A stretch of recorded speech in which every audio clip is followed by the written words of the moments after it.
Here is 2025 in 25 words. For the second year in a row, the 4 slams were equally split between Carlos and Yannick. On top of this, every time they both entered a tournament, one of them won it. This is it, guys. We are back to Fed-all times.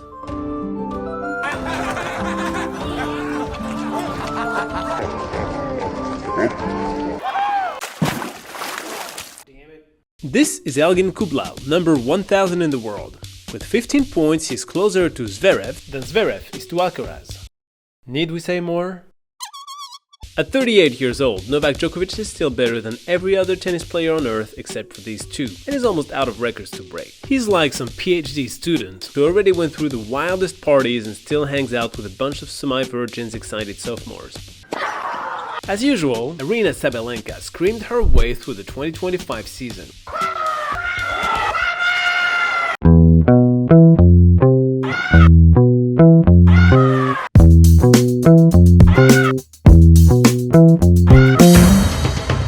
Finally, Saudi Arabia will get its Master 1000. Because frankly, having one in South America, the fans are way too loud. I mean, they're there, which is kind of annoying.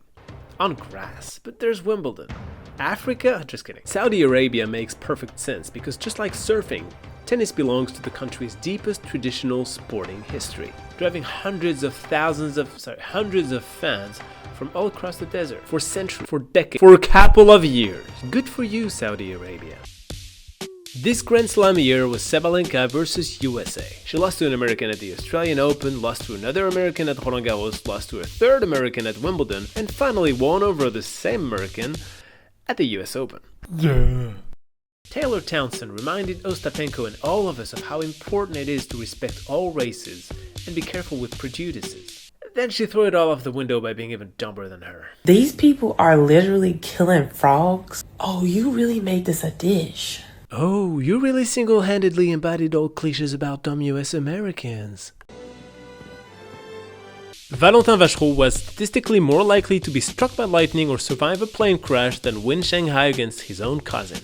He's officially tennis's new Cinderella. Had it not been for Vachereau and Arthur, the Cinderella story of the year would have gone to Loïs Boisson. She first made the news for being told she stunk, then for replying smartly to it, and finally for making the semi-final of Roland Garros. Quite a trajectory.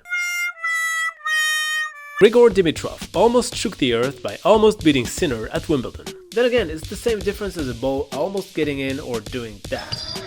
You suck, Drake! Drake should probably stick to music though. Alcaraz and Sinner gave us one of the best matches of all time in the Roland Garros finals. Sinner also cut down his mom's life expectancy by half.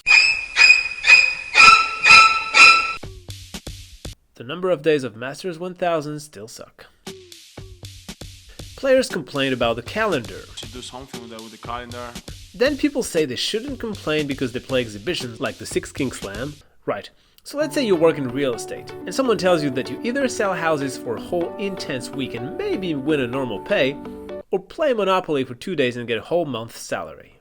Come on. American woman! 2 Grand Slams, 2 Grand Slam finals. Go girls. If João Fonseca was American, we would barely hear about him because, as Fritz puts it, in the US, if you're not number 1, no one gives a shit. But he's Brazilian, so he's pretty much the equivalent of God already. After football, feijoada, and, well, God. Oh my god. Iga Świątek made more noise about going public with eating strawberry pasta than for winning Wimbledon. The Pope declared a fatuccia, the Italian equivalent of a fatwa, on the world number 2, now officially banned from Italy. Zverev complained about the balls, the courts, the fact that Alcaraz and Sinner are favored to win. Obviously, they want Yannick and Carlos to do well. The wind, the potential earthquakes, the food, the weather, the songs played between points, his racket, the referees. But eventually managed to look at himself in a mirror and truly make a deep change. Just kidding. Tsitsipas came back from the dead and sunk again. Jasmine Paolini won Rome, the closest thing there is to an Italian slam. Then when asked to rank the 5 best matches of the year, didn't even mention it. I mean, Zverev would have probably divided his own match into 5 parts to fill all the spots. Myself. Always.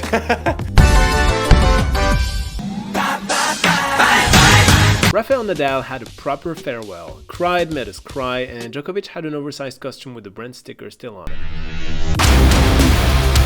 Bublik seemed to finally care about tennis, which was great for us. Oh my, what have we just seen?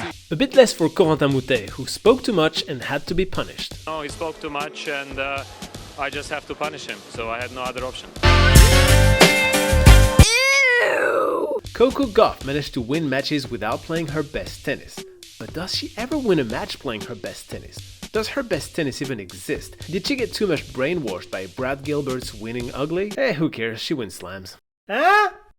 The loss of hearing epidemic keeps growing at an alarming rate.